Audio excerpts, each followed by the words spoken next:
Hello and welcome to the PCOS and Nutrition Podcast.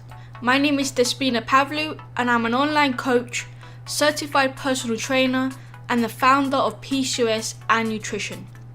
My mission is to help women who suffer from polycystic ovarian syndrome through education, motivation and inspiration. I help to guide them on their journey to making healthy changes to their lifestyle and mindset in order to take back control from PCOS, regain fertility, energy and confidence. If you would like more information about PCOS, make sure you check out the PCOS and Nutrition website, where I offer tons of valuable free content on how to create a diet and lifestyle that is perfect for you and your PCOS. And if you are interested in online coaching, the PCOS and Nutrition website is where you will find all you need to know about working with me and how I can help you on your PCOS journey. Follow me on Instagram, Facebook, Twitter, Pinterest, and YouTube.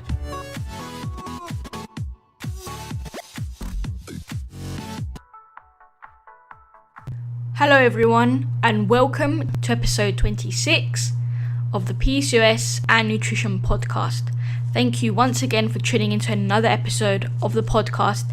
This episode's a little different to what I usually upload, but I truly believe that this will help, and it's certainly a topic that needs to be addressed. So in this episode, I have the pleasure of interviewing and speaking to Stephanie Dodier.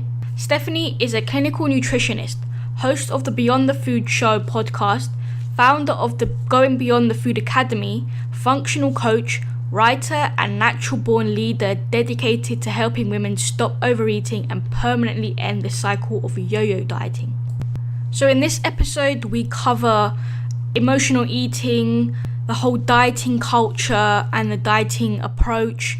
We also discuss body image and how to increase body confidence, all of these factors that are related to PCOS. As women with PCOS, we struggle with these problems, and this is why I wanted to get Stephanie onto the podcast, because she's creating this huge movement where we are going beyond the food and she helps women to overcome emotional eating and move away from the dieting culture just like she did. But this is definitely something women with PCOS can relate to. With PCOS comes so many symptoms, and we often try and find a way to numb the pain and the feelings that come with PCOS, from the depression, the feeling of not being worth, and we can often use food to numb this pain.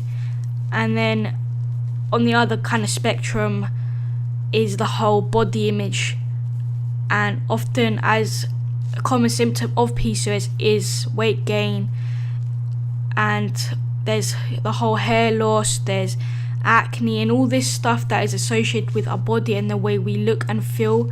These symptoms definitely have an effect on our confidence, our self-esteem, and I'm not denying the fact that it's so hard to accept it, and just it may seem hard to just be able to love your body and the way you look, considering what PCOS has brought upon you. But as I constantly say on the podcast, PCOS can be treated by getting to the root cause. But in this episode, Stephanie discusses how to increase body confidence and learn to love yourself. And I really enjoyed this episode and speaking about all this stuff around body image and emotional eating, because I could certainly relate to it. But without further ado, I will let you listen to this episode, and I really hope you enjoy it and you find some value and it helps you in some way. Hello Stephanie, thank you so much for coming on the PCOS and Nutrition Podcast. I really enjoy your content, and thank you. The whole movement you're going with Beyond the Food, so I'm really looking forward to delving into this episode as well. Thank you. Start off by sharing your journey and your story.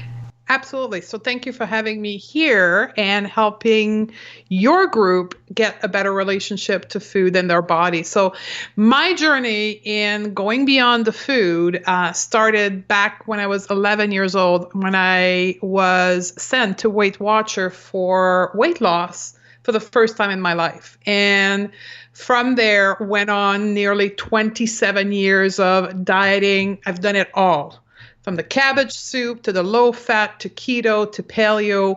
I've done all the diets, all from a standpoint of wanting to lose weight, to be accepted, to be in a thinner body, to be happy, because happiness was on the other side of having that acceptable thin body. But it kept working for a bit and then it didn't work. And it worked and it didn't work. So I gained and lost hundreds of pounds throughout those 27 years. And that's what brought me to actually collapsing on stage at the age of 36 years old, because my body was completely exhausted from all that back and forth and stress and doubtful thoughts in my head, which led me to hospital and then led me to seek a way of healing my panic attack, my anxiety, chronic condition, pre-diabetic assessment back at 36 years old. With natural healing, and then discovered that there was a way of healing naturally with food and all kinds of natural therapeutic approach, which I did with great success. But I kept struggling with emotional eating, binging, and body acceptance. And that led me at 38 into another angle, another way of looking at food that I now call going beyond the food. And that's what I help women with today. I feel like everyone can relate to your story, and obviously having passed out on stage and stuff, yes. I think that's when you know stuff needs to change, when you experience things like that. But you touched on the whole being accepted, and I think that's exactly what causes, one of the things that causes people to go down the whole route of restrictive diets or low calorie diets, is being accepted. It's so frustrating to know that we have this image of like the perfect body and no other body is accepted apart from this thin shredded abs or whatever. It's quite upsetting. Obviously go into the whole natural healing with food and the approaches for emotional eating as we get into the interview. But from listening to your podcast as well and following you on Instagram, it's clear that the causes are different for everyone, as you've discussed in many of your podcasts and the new conference that you've had, and you've had guests on talking about the different causes. But from your opinion, what you've overcome and dealt with clients, let's start off by what is emotional eating, and then what can cause it? Well, emotional eating is straightforward. It's using food to numb, suppress, avoid, or emphasize an emotion. So it's very similar. People are familiar with alcoholism or even drug addiction, in which that's what people do, right? So when you truly understand what addiction is a pain that you're trying to numb with a substance. In our case, we use food, which is a legal substance, to address our emotions. So it's not a good thing. It's not a bad thing. It's just the fact of being a human being. Some of us do it very frequently. Some of us do it not as frequently. So we're all emotional eater, but it's a scale of how much we're using food to avoid, numb, or emphasize an emotion.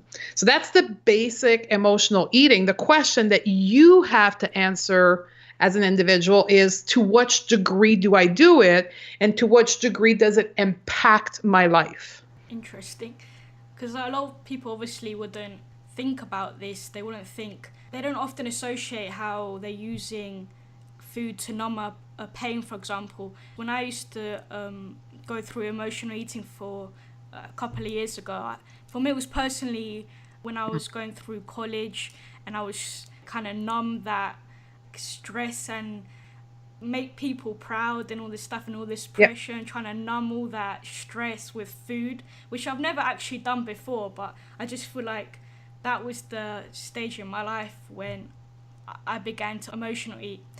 Yeah, I guess it's definitely different for everyone, and it definitely is like an addiction, just like alcohol. It's definitely something that you need to figure out why are you doing it, and then work from it. So that kind of brings us on to the whole thing of if people don't know if they're an emotional eater, what signs are they looking for? Absolutely. So emotional eating and physical hunger are two different things. So emotional hunger is sudden. So meaning you're working at your desk and all of a sudden, boom, you get a thought about a food, typically your favorite food, like a junk food, a chocolate, a burger, or whatever. And it's sudden. Out of nowhere, you start thinking about food, and it's very food specific, right? Depending on the individual and your favorite food, it's obsessive. You cannot get rid of that thought. And like you're overwhelmed with the thought of the food and eating it. And it will come with an upsetting emotion. So this is where the level of awareness needs to be increased. So each one of us have to take responsibility to increase our level of awareness, because when we start digging, we will match an upsetting emotion or an emotion that we think we need more of with the event of the thoughts and the obsession and the desire to eat that is not related to just your stomach being empty and needing nutrition. And emotional hunger is urgent, because it completely overwhelms your brain. Your prefrontal cortex gets completely in shambles about the thought of food. And when you do eat, that's a big tip. When you do eat and you have an emotional eating moment, it will be absent-minded, and you will not stop when you're full. You will just eat until you awake from that moment of eating and you realize that you overate and that you didn't stop yourself. And it will come with guilt.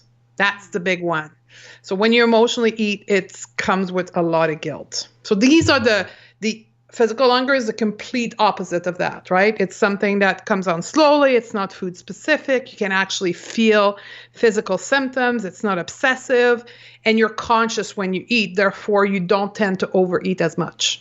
When people go on the whole diets, and then, when they say, I can't eat this, and then, for example, donuts, and then they get to eat the donut, and then they overindulge on it, and they eat too much, and then they feel guilty because they've obviously been telling themselves not to eat it for so long, and then when they eat it, all that guilt, it can definitely stir up a lot of guilt. But this can all be overcome. There is strategies to help deal with emotional eating. So can you name some of these strategies? Can you give our audience some idea of how they can stop emotional eating? Absolutely. So if we want to make this very simple, you have to understand how to, quote, manage, unquote, your emotion. So it starts with being aware that those emotions are present in you, because for many of us, we disconnect from our emotion. And we're kind of waking up when the emotion has slapped us in the back of the head. But emotion, when you understand the anatomy of an emotion, it actually comes on slower than you expect, and there's signs in your body. So understand and be aware of your emotion, right? What I call riding the wave of your emotion. That is number one. Number two is, again, being aware that you have emotion and being aware that you tend to use food to master your emotion. So understanding that, what else can you do to manage and ride the wave of your emotion without food? You need another coping mechanism beyond food. What we teach in our academy and into my program is using your breath. It doesn't cost anything. Everybody has to breathe. And it's about calming your nervous system. Because when you have upsetting emotion, if you look at the anatomy and the biology of a body that is stressed anger, jealousy, whatever the emotion you have, the nervous system is on high alert. So if we can physiologically, through the breath, calm down your nervous system, you will be able to be present with your emotion and not fear them. Because that's the problem. We fear our emotion. That's why we want to numb. That's why we want to avoid, because we don't know what to do with them. Right? So a mindfulness-based breathing approach in which you breathe through your emotion will reduce the incidence of using food. 8 out of 10 times for my patients and my client, they're able to not emotionally eat, but instead ride the wave of their emotion. Wow. That's definitely something, when you don't want to work through your emotions, you just find it's easier to eat, because when you start working through your emotions, you kind of go down this hole of having to work through it, and it's a lot easier to just eat than having to manage, for example, your whole story of all your struggles. So I guess definitely just focusing on your breathing, and like you said, that can definitely help. Do you recommend any other strategies if people don't find that doesn't work for them personally? Yeah, there's also what I don't teach that, but there is emotional freedom technique that is great, which is a tapping technique. That again, that we're using breath or tapping. What the tapping method requires, just like the breath, is to feel your emotion and to tap different points on your body while you are experiencing the emotion, and teaching yourself to not be afraid of the emotion. Because for most of us, it's just fear, right? Fear of feeling stress, and then we avoid it by whatever we're doing, using food or other things. Yeah. And I just want to come back on the restriction piece, because that's an emotion. So what you were expressing when you were dieting and wanting to eat everything, that's the emotion of deprivation. That's the emotion of resentment, right? And that's what diet do, right? Diet are built around this principle that we are restricting something, calorie, food, macro, to lose weight. And what happens is in dieter, there's a buildup of those emotions of resentment, of deprivation, and we don't know what to do with it. And we end up eating to not feel those emotions. Crazy, right? Yeah, really, it really is. But like you said with the tapping, that's obviously what people do with anxiety as well. And people have it's helped them. So that's really interesting. How does, let's move on to something that's very similar to emotional eating, which is body image, because we often associate, they're kind of combined, interrelated. So how does someone accept their body and move beyond the whole comparing and the whole struggles around body image? Absolutely. So I'll take my story for a minute, right? When I was telling you that my first encounter with diet was at the age of 11, I remember clearly those days, and I wasn't aware that I had a body issue because I had a friend and I was living my life. And it's not until I got to Weight Watcher, was told that I needed to lose weight by my parents, that I realized that my body wasn't acceptable. And then from there on, from the age of 11 forward, I was consistently reinforced that my body wasn't okay. I was too tall, too big, too much cellulite, too much. And then it got programmed into my head. So my body image belief, right? That's a big thing that I teach, is where do your body image belief come from? Did you even ask yourself that? Where does it come from for you that you need to be thinner? That's a basic question you need to ask yourself before even wanting to change how you engage with your body. Understand your body image belief. And for most of us, it's social media, it's marketing that is showing us this image that truly only 2% of the population has for body, and we make it the standard for the other 98% of the population. So the body acceptance piece is deep, deep, deep within us, right? Yeah. Understanding where does it come from is the number one step. And then two is, this is the hardest piece, is developing a relationship with yourself. When is the last time you stood in front of a mirror, engaging and looking at your body without shaming yourself, without judging it, without negative comment? Do you avoid mirror altogether? Most of my clients avoid mirror at all costs. They don't look at themselves. They disconnect from their body and what it looks like because deeply inside of them, they know they're not acceptable, they're ugly. So they disconnect completely. So engaging into body acceptance requires step two, which is to engage with your body. So when you see a mirror, you actually are in front of the mirror looking at your body with two key principles: self-acceptance and self-compassion. So let me break that down a little bit more, right? Because for some people, self-acceptance, meaning accepting what is, meaning accepting my body as it is today, for them, it's almost impossible or completely absurd because it means giving up. The truth is, self-acceptance is not giving up. It's the platform from which you can get the motivation that you want to achieve your goals, whatever your goals are.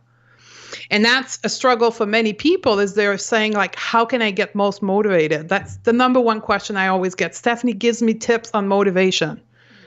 Well, the counterproductive answer is, well, by accepting what is. Well, no, Stephanie, that means I'm giving up. I'm actually, no, that means that you're accepting what is without judgment. Meaning that your stomach, there's nothing wrong with it. It can have a couple of rolls on it. It doesn't mean anything about you. And that's the big piece. Most of us women tangle our self-worth with how our body looks like. Yeah. Right? Yeah.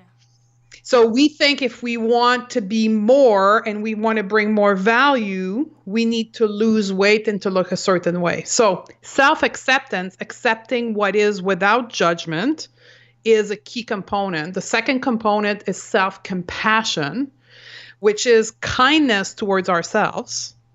And it's also humanization. Like, are you the only one struggling with this? The truth of the matter is not. Vast majority of the world struggle with the exact same concept that we're struggling with, which is accepting our body. Because the entire diet industry is built on the fact that we don't accept our body. And it's constantly being reinforced to us via social media and marketing and product. So it's like going against the grain. But the truth of the matter is, we're just human. We're struggling with the same thing as everyone else. We need to be kind towards ourselves. We cannot be the punishment. We cannot live off judgment towards ourselves. Why is your body thinking that that layer of fat needs to be there? Like, there's a reason why your body has put that layer of fat on top of you. And it's most of the time because of protection. What are you protecting from? And this is the piece about compassion, understanding, and also humanization, and realizing that most of us struggle with that. So self-acceptance and self-compassion in relationship to your body goes to what I call body neutrality. So most of us are body shaming, which is one side of the scale. And on the other side of the scale, there's the whole movement of body positivity, which most of your listener are probably familiar with, which is actually having a loving relationship with your body, being proud of it, and like engaging the world into how your body look. That's the other extreme side of the scale. What I'm proposing is the middle, which is called body neutrality, which is accepting as is, self-acceptance, and self-compassion. That doesn't mean that your desire to lose weight is non-existent, but it means you're going to engage with it from a place of love instead of a place of hate. Yeah. And that, my friend, makes the whole difference in how you engage with life. That's amazing. I think that definitely helps people understand and break stuff down a little bit easier, because I feel like you said, with the whole social media and the diet industry, it just bombards you with all this, the stuff that doesn't help you in loving yourself. Because I feel like everyone obviously wants to feel loved, and instead of looking within, they kind of want to get it from someone else all the time, through, the likes on social media, or for people to say, because when people say, oh, you've lost weight, people, they get all happy and excited, but instead of, they shouldn't always constantly be looking for comments like on your image. It's not all about image at the end of the day. But I kind of wanted to touch on something that you started off about, how you were 11 years old, you said, when you went to Weight Watchers. And you said it was your parents that suggested you went? Yes. Yep. What kind of effect did that have? Obviously, I'm sure when it comes from parents and they tell you, oh, maybe you need to lose weight, do you think it's easier when it comes from your parents rather than from, I don't know, the outside world, like friends or like a stranger, for example? Well, at the end of the day, at that age, you're creating your personality, you're creating who you are, you're creating your spirit, right? Yeah. When anytime below the age of, like, before your teenage year, you are in building mode of your character, of who you're going to be, right? So for me, at that age, I was programmed that I wasn't acceptable.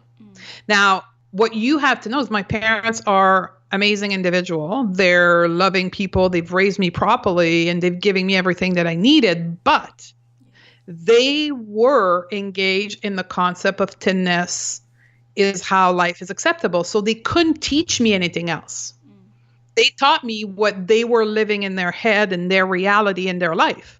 So when I became unfit to the model into which they honestly believed that life was good and loving and perfect, then they tried to save me from a place of love. That's critical for all of you to understand, because when I work with women and we do journaling work around their relationship to food and their body and how they began, 99% of them, it began with their mother when they were younger. So understand that your parents or your caregiver did that because they loved you and they thought that was the right thing to do. But be absolutely conscious that it programmed your mind to be a certain way. So today, at 25, 30, 35 years old, when you're still struggling with dieting and you don't know what else to do, don't be surprised. Because your subconscious mind is programmed to be like this. It's programmed to be an emotional eater. It's programmed to hate your body. So dieting won't fix that. That's why diet fails, is because it never actually heals the root cause as to why you engage with food in your body in a certain way. It just brushes off the surface. Yeah, I agree. So it's always about getting to the root cause of why you're emotional eating or engaging in yo-yo dieting, whatever it is, because there's always a root cause to everything. And you just got to start to making your way through. And you touched on your clients who journal to find their way, get to the root cause. That actually, I definitely think that really helps. Is there anything else you would like to touch on? The only thing I want to say, at the end of the day, our relationship to food, our relationship to our own individual body, our relationship to our health, because the sum of what we eat and how we engage with our body result in our health, is a direct reflection of how we engage with ourselves. So if you struggle with food or body image right now, what type of relationship do you have with yourself? Is it one of love? Or is it one of judgment, of punishment, of fear, of avoidance? Do you know who you are? Do you have goals that are not focused on numbers and career goals? Like, do you have desired feelings and dreams? And how do you engage with that? How do you engage with yourself? Compassionately or shamefully? And how you engage with yourself will be reflected on how you engage with food and with your body. So it's a process of healing and discovering who we are that will heal the relationship to food and the body. Interesting. I just wanted to ask, what would be your biggest kind of tip for increasing body confidence? Love. It's a 4-letter word, but increasing body confidence will only come as you start loving yourself. And I want to be cautious here because the word self-love today is being thrown around so much on social media and the internet, and people think that self-love is taking a bubble bath. That's not. That could be, but deeply self-love is being able to look at yourself in the mirror with a conversation that is compassionate, a conversation that is not judgmental. It's self-love is that moment when you're working on your craving, for an example, and you're using your breath, but the craving is so powerful that you end up eating the chocolate or the chips or the whatever, is being able to love yourself in that moment. Right? That is self-love. That self-love is how you speak about yourself to others. Like, do you engage in conversation with your girlfriend and say, oh, I know I need to lose 50 pounds. Oh, I know my thighs are too big. Oh, I'm a fat ass. I'm ugly. And whatever, right? Do you speak about yourself in that tone? If you do, that's not a relationship of self-love, right? So really understand how you engage with yourself. So roll that up. The number one tip is learn to love your body as is, and that will increase your confidence. Your self-confidence, your body confidence is a direct proportion of the amount of love you have towards yourself. And the whole self-love or just accepting yourself definitely does take time. It doesn't happen from one day to the next. So I guess people have to understand this and appreciate that it's not going to be a quick fix. But certainly for me, I don't know for you how long it took, but I'm sure it took, Well, it's still work on today.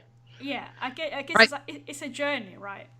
Well, I'm older, like I'm 43, number one. So I had 27 years of shaming myself, right? So the longer you adopt a pattern of being, of doing, the more ingrained those patterns, those thoughts are in your subconscious mind, right? The cool thing is that neuroscience is recently demonstrated the concept of neuroplasticity, which demonstrate that we can change our pattern. We're not stuck with them. We can change them. But in my case, they had 27 years of connection, right? So they were strongly connected. So the earlier you can start, the earlier you can be aware, the easier it is to change. Definitely. I agree, yeah. It definitely gets harder as you've been doing something, but like you said, it can still be changed. You don't have to live like that forever. You don't have to be struggling forever. Once you decide that you want to make a change, it can be done with the right tools. But I guess it's also okay if you have, the ups and downs where might be some days that you struggle more than others, which is often what happens with everything. So I guess you just got to appreciate and respect the fact that it's all a process. Yes, totally. Awesome. To wrap up, can you share with our audience how they can connect with you? Absolutely. So if you are intrigued by this conversation or you recognize yourself in this type of conversation, there's 2 first steps for you to do. Number one, come over to my podcast, Going Beyond the Food Show. I have, as of today, 162 episodes that talk all about that. Start working your way through the episode. 2 is go to stephaniedodier.com/quiz and do your assessment. It's called the Food Freedom Score. There's 10 easy questions, yes or no, that's going to give you a score at the end, an assessment at the end of where you are with your relationship to food.